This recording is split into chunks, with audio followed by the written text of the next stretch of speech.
Welcome to Philosophers. The Business of Benefits is your no BS, no sales guide to real solutions. No gimmicks, just the truth about how to take control, transform your benefits, and care for your most valuable asset, your people. If you're tired of the same old sales pitch and you're ready to rethink your benefits, this podcast is for you. The truth is out there. Are you ready to hear it? Welcome to another episode of The Business of Benefits. Today, I want to share some of my tips and tricks for holding vendors accountable.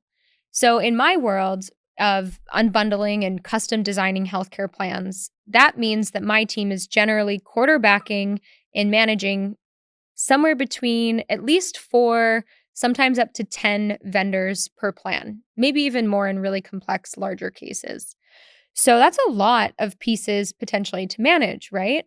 But even in simple programs, let's say, and I'm speaking as always to employers here, let's say your vendor stack is you work with a broker, they are bringing a carrier to the table, maybe it's Blue Cross, United, Cigna, Aetna, so it's all bundled into one, so that's one vendor with the carrier, one vendor with your broker, and maybe you've got 1 or 2 carriers for the ancillary type coverages, dental, vision, life, disability. And then your enhanced benefits, maybe it's another carrier like accident, cancer, critical, right? So you likely have 2 to 3 vendors and then probably more because you likely have some type of reimbursement account or an HSA, a COBRA vendor, maybe paid leave. So you could even have, 5 to 10 vendors as well in a simple program. So the question becomes, who is in charge of managing all these pieces and the performance, and who is holding them accountable to what they said that they would do? This is one of my favorite things about being a leader, about being a business owner, is the leadership part of accountability. Because I used to feel like when I first started my first business 10 years ago, that accountability was like this scary, awful word, right? Like holding people or companies accountable. I've now realized, about 5-6 years ago, it's the only thing that matters as a leader.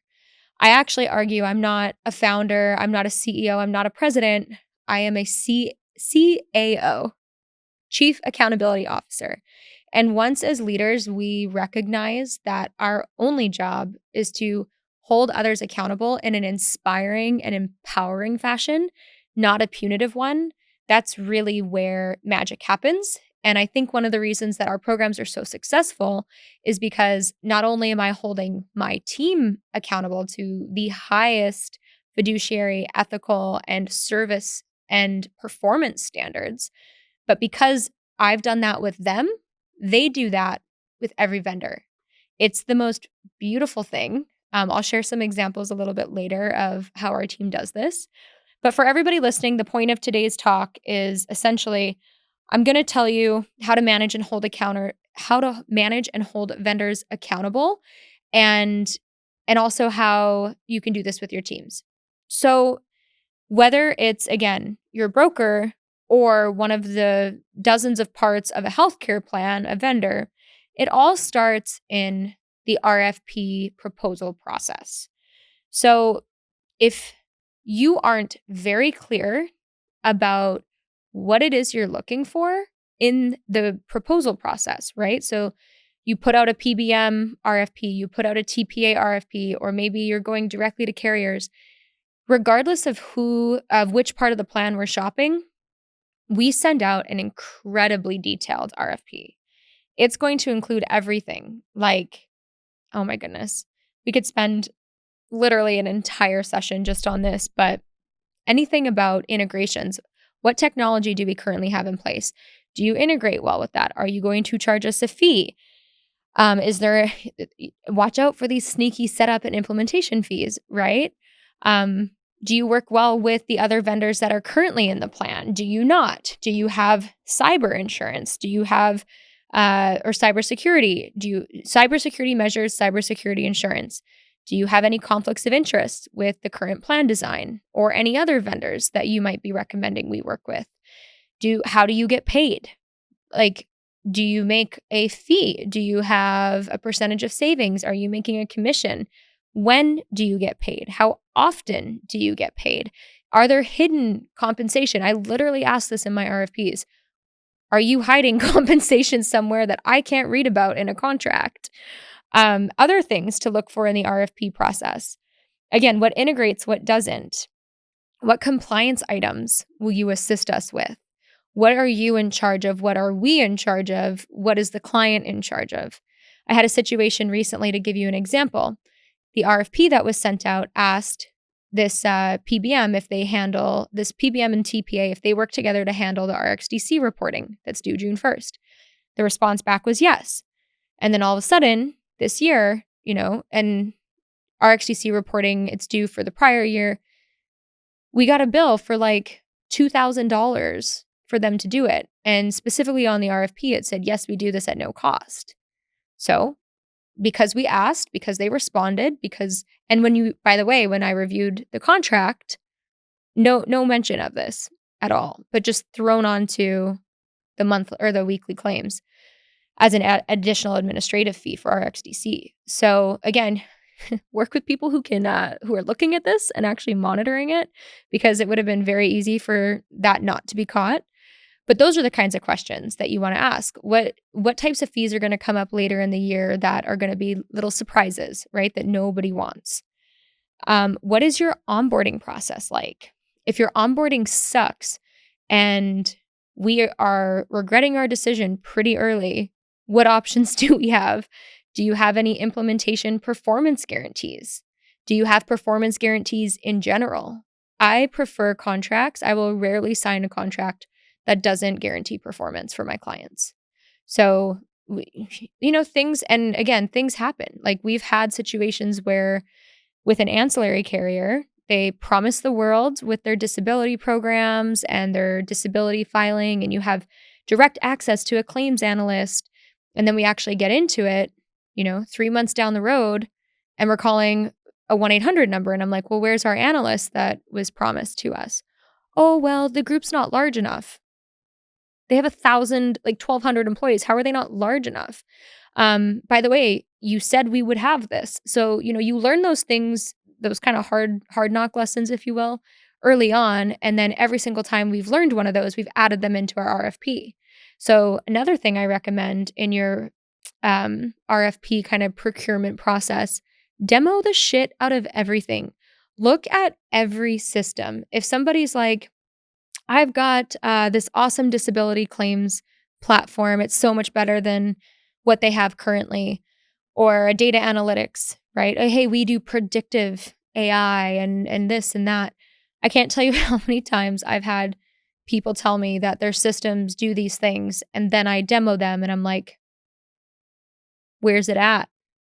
Oh, it's coming in our next phase. We're in a sprint and we're going to be there soon. That's very different than having it now, right? Another situation, if you look at absolutely everything that will be charged additionally, oh, there's a fee for access to this data. There's a fee for us to integrate with your data analytics platform.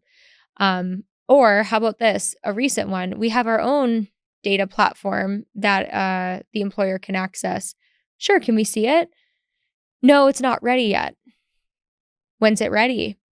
Oh, it'll be a few months, but they're already charging for it in proposals, right? Like, those are the things that you really need to be working with somebody that's experienced and knows where these little gray areas are, if you will.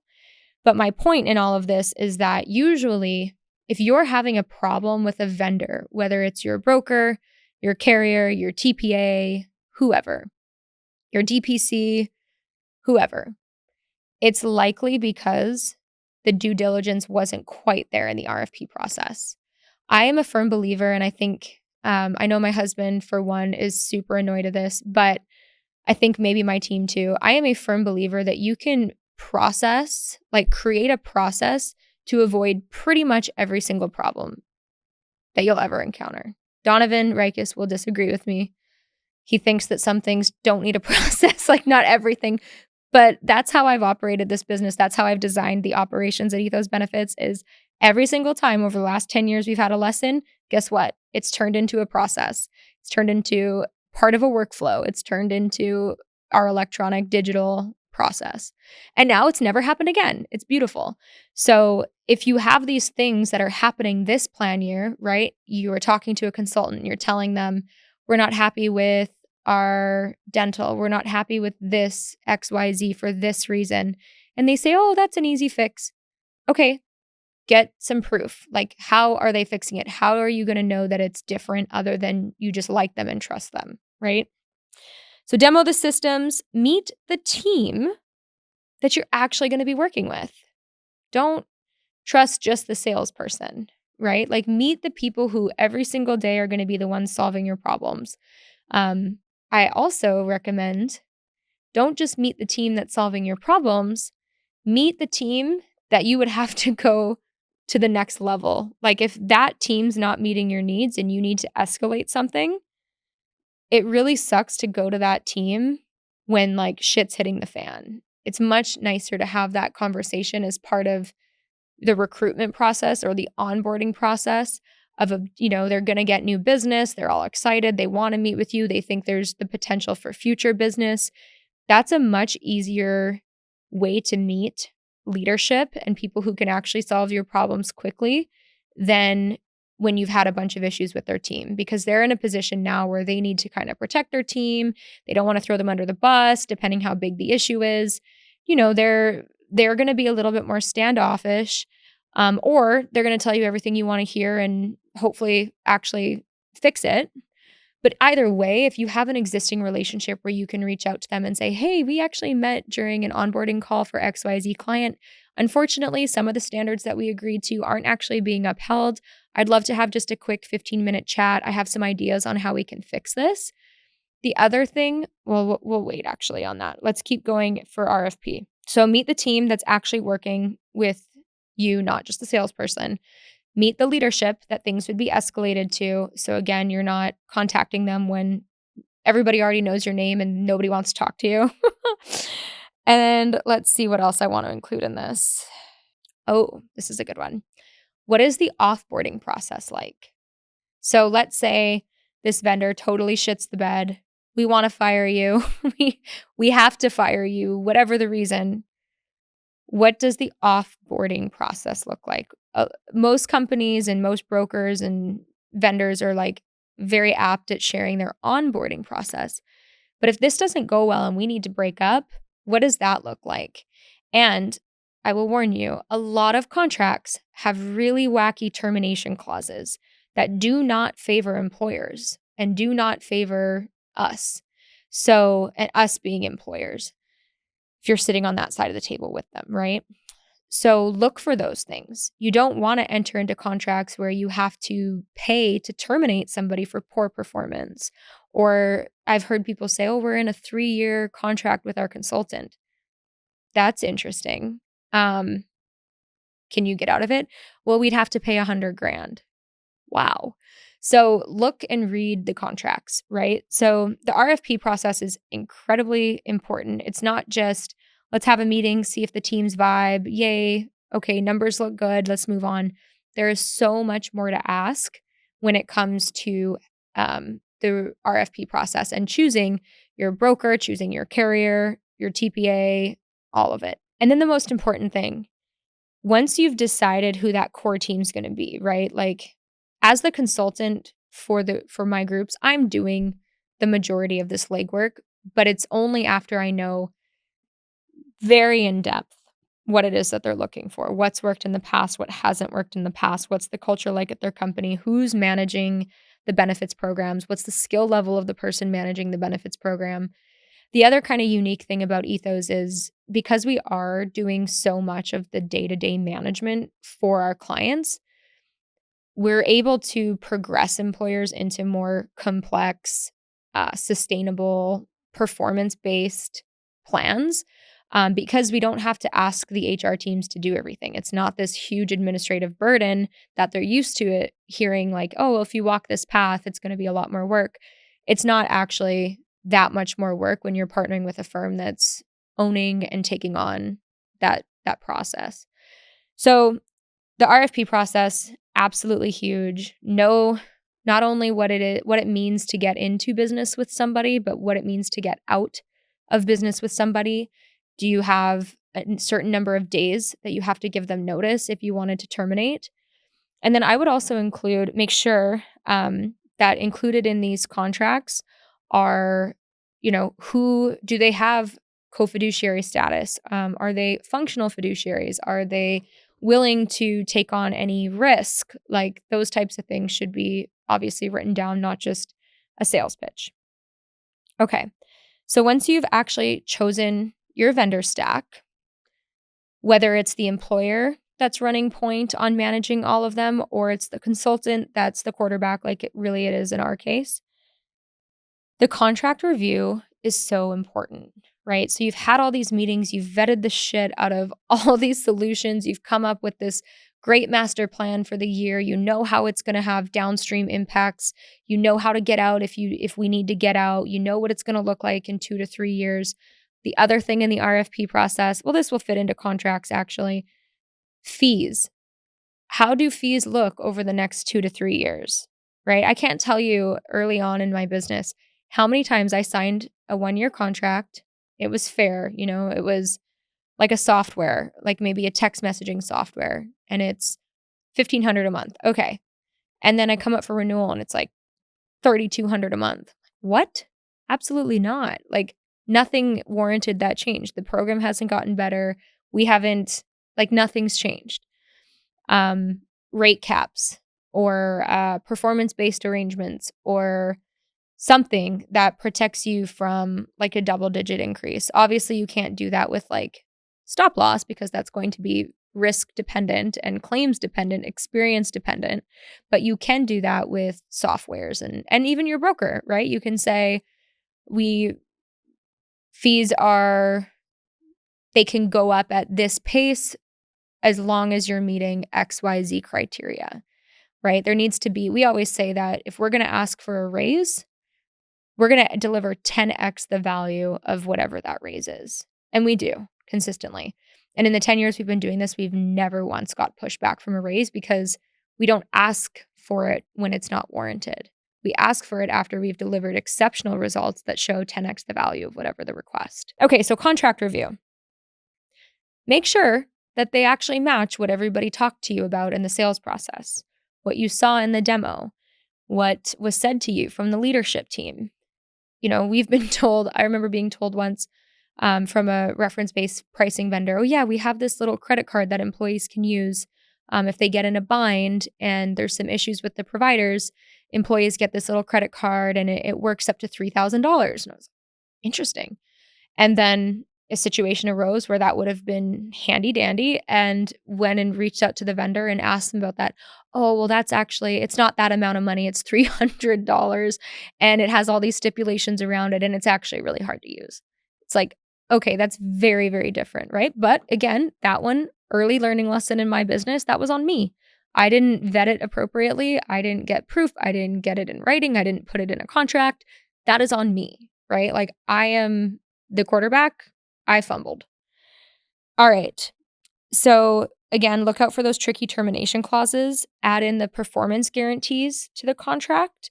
Always have a business associates agreement on file for every single vendor in the plan. Make sure you know which vendors are allowed to share information with each other, which vendors are going to be sharing data with the data analytics program, who owns the data analytics program. All sorts of things you want to be asking there. And you want to make sure that, again, every single vendor is disclosing conflicts of interest, is disclosing open and active litigation, and is exposing, there's another one, cybersecurity, if I didn't already say that. So kind of interesting. I had a conversation with an employer last week who's going through an RFP process, and she was asking me for advice on what to include. And she was telling me she got a couple responses back and like, how does she verify that the responses are accurate? So one of the items that she added to the RFP after our initial conversation was, do you have any open and active litigation? It was a broker consultant RFP. And she's like, this respondent responded back, no, like just plain and simple, no, nothing. She's like, but I've read an article about them in the news recently for taking $27 million of rebates from employers. Like $27 million should have been passed on to employers in the form of rebates, but instead the brokerage took it. There's a whistleblower internally at the brokerage that is suing the brokerage. There's so many violations and issues with that between CAA and, just so many ERISA. But it wasn't disclosed in the RFP. And she's like, I just saw it in the news a couple days ago. Like, what do I do with that? Ask them, hey, you failed to mention the recent news article. Or maybe they submitted it. The person who was actually working on it wasn't aware. Like, we can give them the benefit of the doubt, but go back, ask, and see how they respond. So it's a good point, right? Like, you get information, you want to trust it as an employer, but like, how do you know? You got to do your own research. And you really, I always say this, the most important relationship in your entire program is going to be the consultant relationship. If you can vet the absolute crap out of them, know that they are integrous, know that they're going to act as a fiduciary, know that they have your best interest in mind, know exactly how and when they get paid, they have the right insurances, they have the proof, talk to clients of theirs, talk to references, ask them, what's the shittiest situation you've been in? When a client left you, why did they leave you? I ask every vendor that actually in the RFP process too. Hey, tell me your biggest screw up. If they're like, oh, I don't have one, I'm like, okay, that's a lie. Like, you are not being truthful right now. Everybody's messed up at some point, right? And hopefully they have what we have at Ethos, which is this undeniable desire to just get so much better every single day that when a mistake happens, it's one and done. It's not something that repeats. So tell me that one mistake. Tell me how you fixed it with the client, and tell me how you fixed it internally to make sure it never freaking happened again. Those are the conversations I want to have. I don't want to know that you're the number one and you're the largest and you have the most covered lives and you're blah, blah, blah. That stuff does not impress me. That actually tells me there's probably more conflicts of interest within your business model than you're actually disclosing to me. All right. So that is contracts. Have that BAA on file. Who are they allowed to share information with? Have all the insurances on file. Red line the contract for sure. Last, let's talk about communication. So how often, not just in the onboarding sales process, right? Like, what does the onboarding process look like? What does after implementation look like? Who are we meeting with? How often are we meeting with them? If we're having issues that warrant more frequent meetings, can we request those? Can the escalations team join in on those? Ask those questions before you have a problem so that you can reference those emails and say, hey, remember when I threw out, like, if we were having any issues, you would have a meeting with us once a week? I think we need to do that for 3 or 4 weeks. So the other thing, before I get into the best way to handle those meetings and conversations, is when you are having conversations about accountability, a lot of people think, like I said, I think very, very early in the conversation, accountability can be like a dictatorship type of accountability, like a do what I told you to do because I told you to do it, right? Punitive was the word I used. Nobody likes that. Nobody responds well to that. Nobody. And if you treat a vendor, whether it's your broker, your carrier, whoever, like shit, they will remember. Sometimes I feel like if you treat people that way, they intentionally take longer to solve your problems. You can throw around your weight, your size, your whatever, but at the end of the day, everybody knows this. If you are treating people respectfully, you are going to get better outcomes. So you can respectfully hold people accountable. And that is what I think one of my superpowers is in life, actually, is having hard conversations, but doing it in a super respectful, empowering way that actually gets results. So let's talk about like what that would look like. You have to take accountability as well when you're having accountability conversations. So let's say a vendor is underperforming in one of my clients' health plans. And we literally just had this happen last week. A third-party administrator was taking too long to respond either to the client and actually to us as well. And we only have one case with them. It's the first time we've ever done business with them. So my team, because they know that this is like no joke in our agency. We do not mess around when it comes to response times, transparency, service. That is the hill that we die on, if you will. We have a transparency tool, like a ticketing system internally. Every single text, email, phone call that comes into the agency, it's marketed into, or it's tracked in our ticketing system with its own service number. I can see, we have KPIs. When did the request come in? How long did it take to get responded to?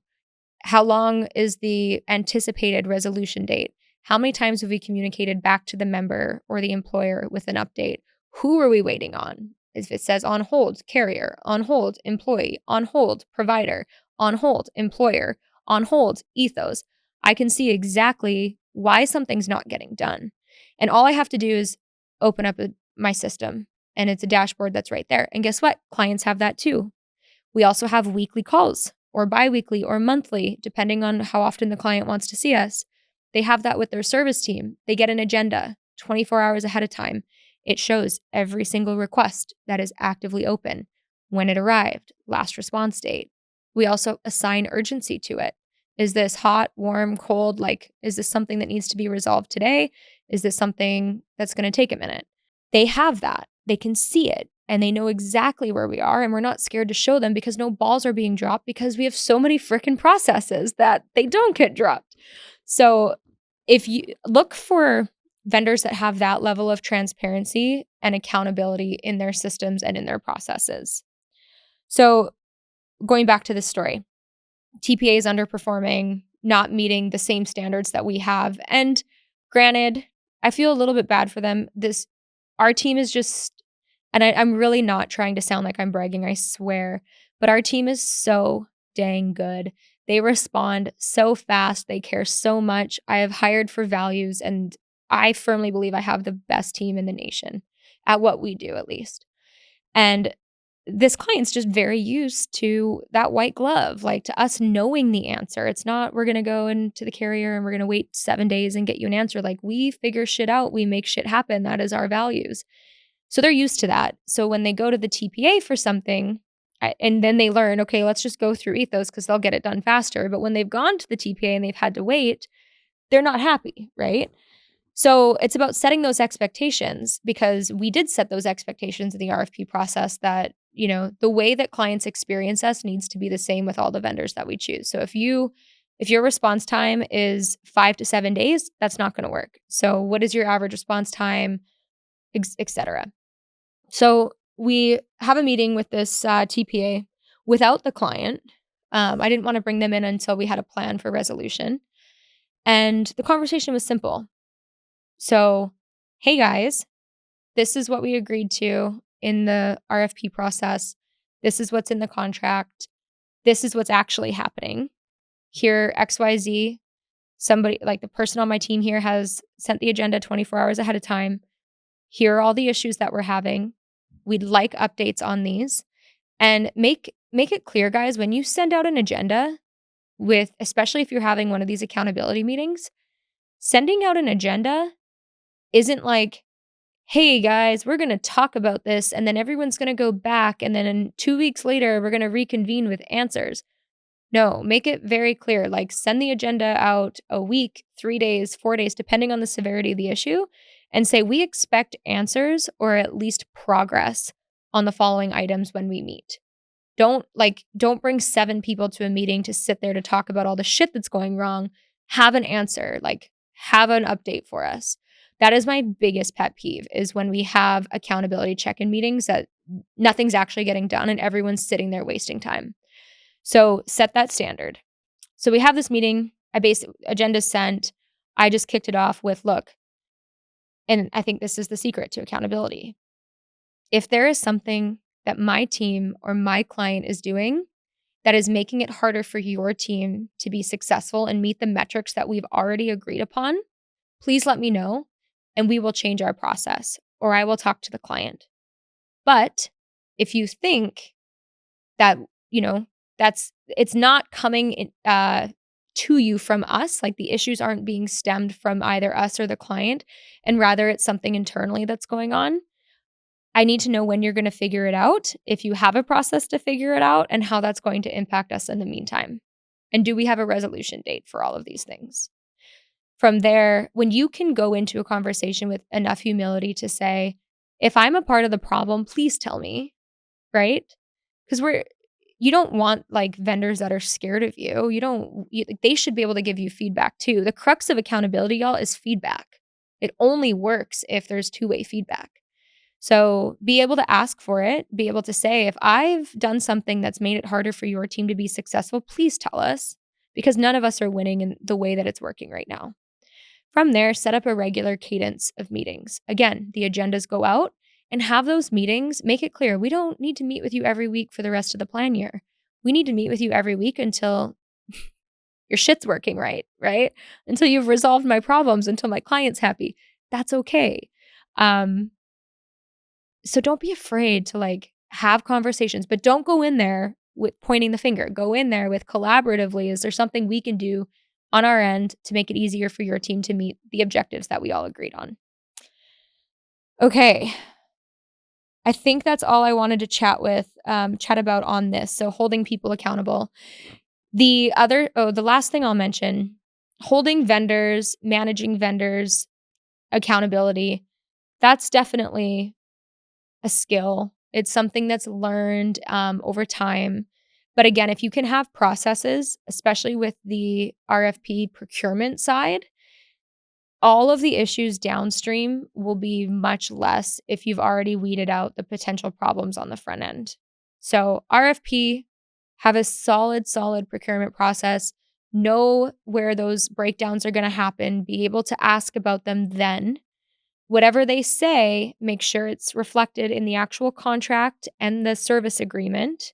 And then establish, even if shit's not hitting the fan, you should probably have at the very least, a monthly check-in with the vendors to talk about plan performance, to talk about whatever it is, right? Claims reviews, data analytics, utilization, employee engagement, communications. I mean, there's so many things that you can be proactive on. These accountability calls, they aren't just when things are going wrong, they're proactive as well. So establish that cadence. And then if and when somebody underperforms, gracefully hold them accountable and do it with that meeting cadence. Take responsibility for your part of it. And, don't be so like fast to throw people under the bus. Give them a chance to make it better. And if they don't, they've shown you who they are. That's pretty much the end of it. So the beautiful part about this is, as a leader, somebody taking ownership of a benefits program or a department or however you want to use this information, when you do that and you master this skill and your team that you coach starts to see how all this works, the really cool thing is now I'm not the one that has to have these conversations with holding vendors accountable anymore. My team is doing it, and they are like very fast to be like, hey, so-and-so hasn't responded timely, or there's turnover happening here. I think we need to be careful. We should probably have a call with leadership. This portal is having issues, and they said it wouldn't. They said it'd be resolved. We continue to have file feed issues with this. They are already looking for these areas of opportunities to be consistently improving the processes and the relationships that we have with these vendors. They're also looking for things that employers, they're not even just looking through their own lens, but they're looking through the lens of the employer and the HR administrator to be like, what would make their life easier? And then they're proactively having these accountability meetings, sending out agendas, and then I'm only brought in for firepower. Like, I'm only brought in when they've had these meetings and the objectives haven't been hit and they're missing the mark and they really need somebody to just drive home like, this is your last chance. That's usually when I'm coming in, as opposed to leading that entire process. And that's only happening because the values of our company, the onboarding, the constant feedback, the accountability that we have internally that is so ingrained in them that they now use that externally. So I think that's probably like the most beautiful round circle moment, for leadership and accountability and those types of things. But nonetheless, if you are an employer and you're quarterbacking your plan and you're trying to hold your vendors accountable, I really urge you, take a look at your RFP process, take a look at your contracts, and then take a look at how often are you actually communicating and what does that look like. That's it. I'm done. I hope you enjoyed this episode. Have an amazing rest of your day. Don't forget, share, like, subscribe.